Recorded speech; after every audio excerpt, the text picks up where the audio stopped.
that deep state inside your consciousness is, we're ready for this, we're comfortable with this, we're safe, we're going to do a good job.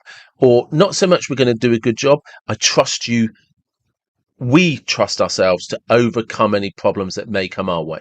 We're competent. Because if you don't feel that in your consciousness, it's not going to happen.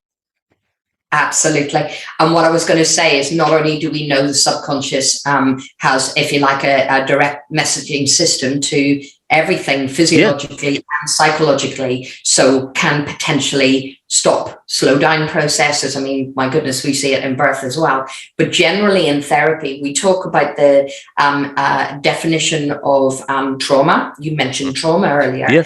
The definition of trauma being the gap between our perceived threat and our perceived ability to cope.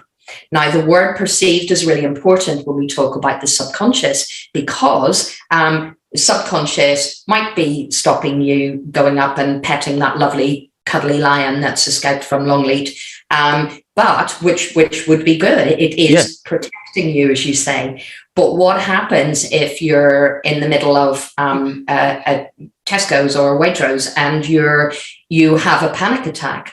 That is that your subconscious perceived threat, if I just show you with my hands, and that perceived ability to cope is way down here. And so there may not be actual threat, but the stuff that happens in the middle causes a reaction from the subconscious that is powerful, but is not protective, is actually quite obstructive, and against, and often incongruent with what we want and what we need.